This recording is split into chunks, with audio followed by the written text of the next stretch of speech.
नहीं पढ़ा था कि अगर आप सोच के धनी हैं, तो कुछ भी कर सकते हैं? क्या आप भी इस बात से वास्ता रखते हैं?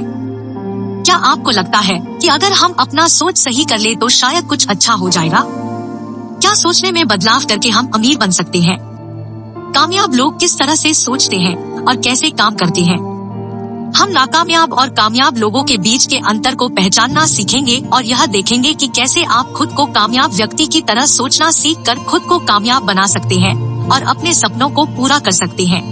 अगर ये सारे सवाल आपको भी तंग करते हैं, आपको सोने नहीं देते, तो आप तैयार हो जाइए, क्योंकि आज हम एक ऐसी ही किताब के बारे में बात करने जा रहे हैं जिसमें सभी सवालों के जवाब छिपे हुए हैं। थिंक एंड ग्रो रिच, जिसे लिखा है नेपोलियन हिल ने। नेपोलियन हिल एक अमेरिकी लेखक थे। इन्होंने प्रमुखतया सेल्फ हेल्प से संबंधित रचनाएं लिखी। इनकी लिखी पुस्तक थिंक एंड ग्रो रिच 1937 सबसे प्रसिद्ध है और इन्हें इसी के वजह से सर्वाधिक पहचान मिली। हिल की पुस्तकें यह साबित करती हैं कि जीवन को बेहतर बनाने के लिए तीव्र सोच और इच्छाओं का होना अत्यावश्यक है। इनकी अधिकतर किताबें सफलता प्राप्त करने के सिद्धांतों को समझती हैं। तो चलिए फिर शुरू करते हैं इस अमेजिंग बुक समरी को। स्वागत है दोस्तों आपका हिंदी बुक वाणी में। अगर आप चैनल पर नए हैं तो चैनल को सब्सक्राइब करें, बेल आइकन पर क्लिक करें। पार्ट 1, कुछ बड़ा हासिल करने के लिए हमारे अंदर एक बड़ी ख्वाहिश होनी चाहिए। हर कोई कामयाबी हासिल करना चाहता है, लेकिन सिर्फ कुछ लोग ही उसे हासिल कर पाते हैं। क्या आपने कभी इसकी वजह जानने की कोशिश की है? कामयाब लोग कामयाब इसलिए होते हैं क्योंकि उनके अंदर कामयाबी की चाहत बहुत ज्यादा होती है। वे उसके लिए किसी भी हद से गुजरने के लिए तैयार रहते हैं। एग्जाम्पल के लिए कर्नल सैंडर्स को ले लीजिए। रिटायर होने के बाद वे चिकन की रेसिपी लेकर घर घर ऑर्डर मांगने गए। लगभग 1000 घर के दरवाजों से ना सुनने के बाद उन्हें उनका पहला ऑर्डर मिला। उसी के बाद से KFC नाम के फूड चेन की शुरुआत हुई, जो आज दुनिया भर में फेमस है। J.K. रोलिंग अपनी किताब को 12 पब्लिशर के पास लेकर गई, जिन्होंने उसे पब्लिश करने से मना कर दिया। इनके बाद उनकी किताब पब्लिश हुई, जिसे आज हम हैरी पॉटर के नाम से जानते हैं। उस किताब पर हॉलीवुड मूवी भी बन चुकी है। कामयाब लोगों के अंदर जीतने की ख्वाहिश हारने के खौफ से ज्यादा होती है। वे 100 लोगों के ना कहने पर भी अपने सपनों के पीछे भागते हैं, इसलिए कामयाब होते हैं। इसलिए आप सबसे पहले अपने अंदर इस ख्वाहिश को जगाइए। पार्ट 2, अपनी मंजिल हासिल करने के लिए अपने रास्तों के नक्शे बनाइए। कामयाबी आपको तभी मिलेगी जब आपको पता होगा कि आप क्या हासिल करना चाहते हैं। इसके सबसे पहले ये सोचिए कि आपको कहाँ जाना है।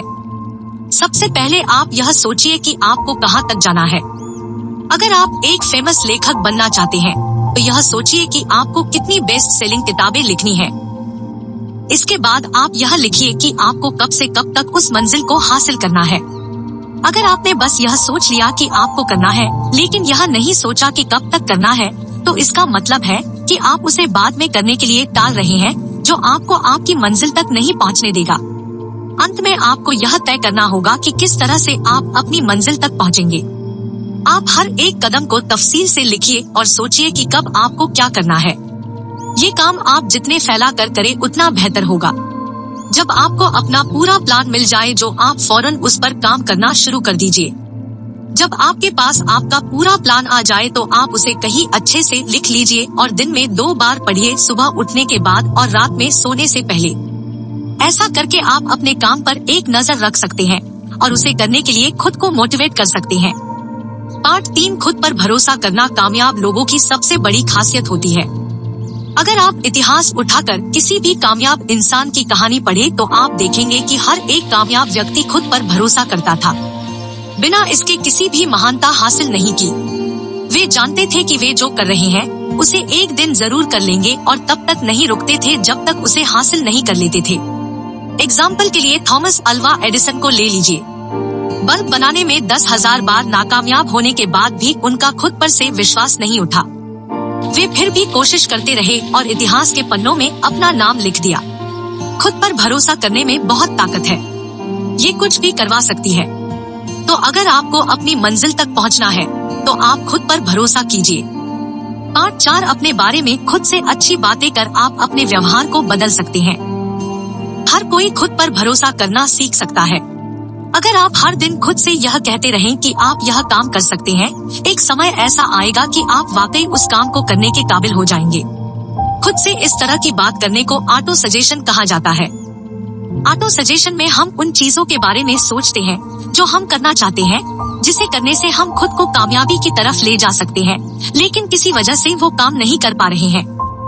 जब हम बार बार उस बात को खुद से कहते रहते हैं, तो एक वक्त आता है जब हमारा दिमाग उसे सच मान लेता है और हम उस काम को करने के काबिल हो जाते हैं। ऑटो सजेशन की मदद से हम खुद पर भरोसा करना सीख सकते हैं और हर वो काम कर सकते हैं जो हम करना चाहते हैं। अगर आप उनमें से हैं जो किसी चीज को हासिल करना चाहते हैं और खुद पर भरोसा नहीं कर पा रहे हैं, तो यह तरीका सिर्फ आपके लिए बनाया गया है। पार्ट 5, कामयाब होने के लिए आपके पास ज्ञान होना चाहिए। ज्ञान के आ जाने से बहुत से काम आसान हो जाते हैं। कामयाब लोग हमेशा अपने ज्ञान को बढ़ाते रहते हैं। वे जानते हैं कि वे जितना ज्यादा पढ़ेंगे उतने ही कामयाब बनेंगे। लेकिन अगर आप पढ़ना छोड़ देंगे तो आप जहां हैं वहीं रह जाएंगे और कामयाबी आपसे दूर हो जाएगी। जानकारी को हासिल करने के लिए आपको किसी यूनिवर्सिटी में एडमिशन लेने की जरूरत नहीं है, ना ही आपको किसी डिग्री की जरूरत है। आप बिना स्कूल गए भी बहुत सी जानकारी हासिल कर सकते हैं और कामयाब हो सकते हैं। इसके लिए आप अलग अलग लेखकों की किताबें पढ़िए, सेमिनार या किसी एजुकेशनल प्रोग्राम में जाइए। जानकारी का मतलब यह नहीं है कि आप दुनिया भर की चीजों को याद कर लें। इसका मतलब उस ज्ञान और अनुभव से है जिसका समय आने पर आप सही इस्तेमाल कर सके और खुद को आगे लेकर जा सके। इसके अलावा यह भी जरूरी है कि आप एक्सपर्ट से अपना परिचय रखें, ताकि अगर आपको किसी चीज के बारे में जानना हो तो आप उनसे पूछ सकें। बड़ी बड़ी कंपनियों में बहुत सारे एक्सपर्ट होते हैं जिनसे सलाह मशवरा लिया जाता है। आपको खुद सब कुछ जानने की जरूरत नहीं है। पार्ट 6, आपकी कल्पना करने की क्षमता ही आपकी काबिलियत है। एल्बर्ट आइंस्टाइन ने कहा था, बुद्धिमान होने का मतलब यह नहीं है कि आप कितना जानते हैं, बुद्धिमान होने का मतलब यह है कि आप कितनी कल्पना कर सकते हैं। कल्पना करना ही एक ऐसा तरीका है जिसकी मदद से हम अपने सपनों को आइडियाज में और अपने आइडियाज को हकीकत में बदल सकते हैं। कल्पनाएं 2 तरह की होती हैं। क्रिएटिव इमेजिनेशन, इस तरह की कल्पना में हम कुछ ऐसा सोचते हैं जो आज तक नहीं सोचा गया था। इसमें हम कुछ ऐसा बनाने की कोशिश करते हैं जिसके बारे में आज तक किसी ने न सोचा हो। इसका इस्तेमाल बड़े बड़े इन्वेंटर्स ने बड़ी बड़ी चीजों को बनाने के लिए किया था।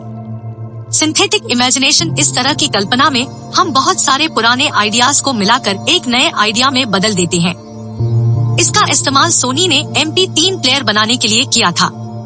सोनी ने पत्रकारों के प्लेबैक डिवाइस को एक ऐसे डिवाइस में बदल दिया जिसका इस्तेमाल कोई भी गाने सुनने के लिए कर सकता था। इसी तरह वॉकमैन का जन्म हुआ। क्रिएटिव और सिंथेटिक इमेजिनेशन कभी कभी एक साथ भी काम कर सकते हैं। एग्जाम्पल के लिए बिल गेट्स को ले लीजिए। उन्होंने विंडोज को खुद नहीं बनाया था, बल्कि कुछ प्रोग्रामर से खरीदा था। फिर उन्होंने उसकी मदद से एक कंपनी बनाई जिसे हम माइक्रोसॉफ्ट के नाम से जानते हैं। अगर आप चाहते हैं कि आपके कल्पना करने की क्षमता बरकरार रहे, तो आप समय समय पर कल्पना करते रहिए। आप जितनी ज्यादा कल्पना करेंगे, आपके कल्पना करने की क्षमता उतनी ज्यादा बढ़ेगी। इससे आप समय के साथ और कामयाब बन सकते हैं। पार्ट 7, अपनी खूबियों के साथ साथ अपनी कमजोरियों पर भी ध्यान दीजिए। हम में से बहुत से लोग यह मानने के लिए तैयार नहीं हैं कि उनके अंदर बहुत सी खामियां भी हैं जिन्हें सुधार कर वे खुद को आगे लेकर जा सकते हैं। यही बात हमें कामयाब होने से रोकती है। इसके लिए सबसे पहले आप खुद के बारे में जानने की कोशिश कीजिए। खुद के बारे में जानने के लिए आप खुद से कुछ इस तरह के सवाल कर सकते हैं: क्या मैंने अपने इस साल के लक्ष्य को पूरा किया? क्या मैं इस साल ज्यादा काम कर सकता था?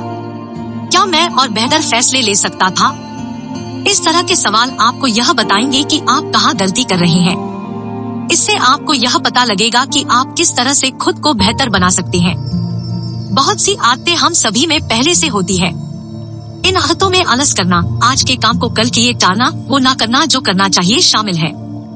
अपने साथ हमेशा एक काम की लिस्ट रखिए जिसमें आप वे सभी काम लिखे हों जो आपको करने हैं। अगर आप उसे दिए गए समय के अंदर नहीं कर पाए तो वक्त आ गया है यह पता करने का कि आप कहाँ गलती कर रहे हैं। खुद को पूरी तरह से जानने के बाद अगर आप चाहे तो किसी और व्यक्ति से भी खुद के बर्ताव के बारे में पूछ सकते हैं। वो व्यक्ति आपका कोई करीबी दोस्त हो सकता है जो आपको बहुत अच्छे से जानता हो। आप दोनों लोग एक दूसरे की कमियों को बताकर खुद को पहले से बेहतर बना सकते हैं। पार्ट 8 कामयाब होने के लिए अच्छी सोच रखिए। हमारा कॉन्शियस माइंड अच्छी और बुरी चीजों में फर्क करना जानता है, इसलिए वो सिर्फ अपने काम की चीजों को अपने पास रखकर बेकार की चीजों को निकाल फेंकने की क्षमता रखता है। लेकिन हमारे सबकॉन्शियस माइंड के साथ ऐसा नहीं है। वो अच्छी और बुरी बातों को अपने पास रख लेता है। इसलिए यह जरूरी है कि आप खुद को बुरे लोगों और बुरी चीजों से दूर रखें। हमारा सबकॉन्शियस माइंड हर तरह की जानकारी को सेव कर लेता है, जिसकी वजह से हमारा व्यवहार समय के साथ वैसा ही हो जाता है। अगर आप 2 महीने के लिए बदजुबान लोगों के साथ रहें तो न चाहते हुए भी आपके मुंह से गालियां निकलने लगेंगी। नाकामयाब लोगों के साथ रहने से और उनकी बातें सुनने से आप समय के साथ वैसे ही बन जाते हैं। संगति के असर से आप बच नहीं सकते। बुरी संगत से आपकी आदतें बुरी हो जाएंगी, जिससे आप कामयाब नहीं हो पाएंगे। इसलिए अगर आप चाहते हैं कि आपका व्यवहार अच्छा हो तो आप हमेशा अच्छा सोचिए और अच्छे लोगों के साथ रहिए। ऐसा करने से हम अपने दिमाग को अच्छी बातों से भरकर अपने व्यवहार को भी वैसा बना सकते हैं और कामयाब हो सकते हैं। पार्ट 9 कामयाब लोगों की सबसे बड़ी खासियत उनकी इच्छा शक्ति होती है। बहुत सारे लोग अपने लिए गए फैसले पर ज्यादा दिन नहीं टिक पाते। ये वही बहुत लोग हैं जो नाकामयाब हैं। वे मुश्किल वक्त में अपने लिए गए फैसलों को छोड़ देते हैं और उस काम पर ध्यान देते हैं जो लंबे समय तक उनके लिए फायदेमंद नहीं है। अगर आप अपनी कही गई बात पर नहीं टिकते तो आप कभी कामयाब नहीं हो सकते। एग्जाम्पल के आप हेनरी फोर्ड को ले लीजिए, जो अपने फैसलों पर टिके रहने के लिए जाने जाते थे। वे अपने इंजीनियर को V8 इंजन बनाने के लिए कह रहे थे और उनके इंजीनियर के हिसाब से इस इंजन को बनाना असंभव था। लेकिन फोर्ड ने कहा कि उन्हें वो इंजन किसी भी हाल में चाहिए। अंत में वह इंजन बन ही गया जिसकी जिद हेनरी ने की थी।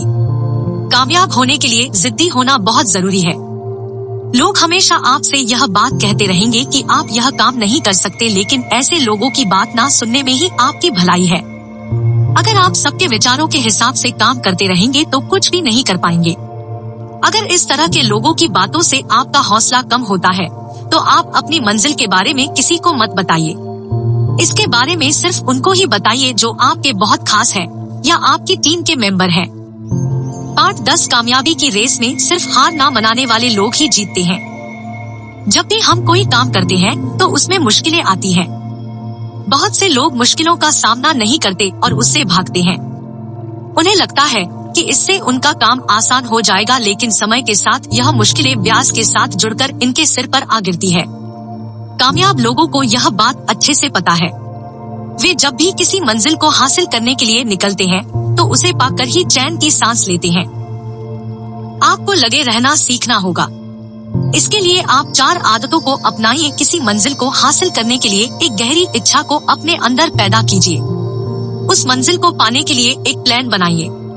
खुद को नेगेटिव लोगों से दूर रखिए। उनके साथ उठना बैठना बंद कर दीजिए जो आपके हौसले को कमजोर करते हैं। ऐसे लोगों के साथ संबंध बनाइए जो समय आने पर आपका साथ दे सके। इन आदतों को अपने अंदर कुछ इस तरह से बैठा लीजिए कि इनको खुद से दूर करना आपके लिए असंभव हो जाए। तभी आप कुछ करने की जिद पकड़कर आगे बढ़ सकते हैं। पार्ट 11 कुछ बड़ा हासिल करने के लिए आपको अपने जैसे लोगों के साथ रहना होगा। टीम में काम करने के अपने फायदे हैं, लेकिन ये फायदे अकेले काम करने के फायदों से ज्यादा है। इसलिए खुद के लिए एक टीम बनाइए। आपकी मंजिलें जितनी बड़ी होंगी उसकी प्लानिंग भी उतनी बड़ी होगी। उस प्लान पर काम करना उतना ही मुश्किल होगा और मेहनत से काम करने पर जो कामयाबी हासिल होगी वो उतनी ही शानदार होगी। इसलिए यह बहुत जरूरी है कि आप अपने लिए एक टीम बनाएं। अपनी टीम में उन लोगों को लीजिए जो एक ही मंजिल को हासिल करने के लिए काम करें। जब कुछ लोगों के टैलेंट, काम करने की क्षमता, मेहनत और लगन एक साथ मिल जाती है तो एक ऐसी कामयाबी हासिल होती है जो एक व्यक्ति कभी अकेले नहीं हासिल कर सकता था। इस टीम में बुद्धिमान लोगों का होना बहुत जरूरी है। उन लोगों के बीच के संबंध का अच्छा होना और भी जरूरी है। इसलिए सिर्फ उन लोगों को अपने टीम में लीजिए जो टीम में काम करने के बारे में अच्छे से जानते हो। अगर आपकी टीम में ऐसे लोग होंगे जो एक दूसरे से ही लड़ते हैं तो आप कभी वहां तक नहीं पहुंच पाएंगे जहां तक आप पहुंचना चाहते हैं। इसलिए आप जिनके साथ काम करने वाले हैं उनका चुनाव सोच समझ कर कीजिए। पार्ट 12 बुक समरी के निष्कर्ष पर आ चुके हैं। हम सभी लोग कामयाब और आजाद होने के लिए पैदा हुए थे, लेकिन अपनी सोच की जंजीरों में बंधकर हम नाकामयाबी की जिंदगी जीने के लिए मजबूर हो गए हैं। कामयाब बनने के लिए सबसे पहले हमें खुद पर भरोसा करना सीखना होगा और अपने अंदर कामयाब होने की ख्वाहिश को जगाना होगा। इसके बाद अपने काम की प्लानिंग करके और अपने रास्तों पर बिना मुड़े डटकर चलकर हम कामयाब हो सकते हैं। चलिए फिर मिलते हैं अमेजिंग बुक समरी के साथ। आपको यह वीडियो लंबी लग सकती है। हम बुक के कंटेंट और क्वालिटी पर कॉम्प्रोमाइज नहीं करते हैं। अगर आपको यह बुक समरी पसंद आई हो तो वीडियो को लाइक करें, चैनल को सब्सक्राइब करें ताकि आप और अमेजिंग बुक समरी सुन सके। धन्यवाद दोस्तों।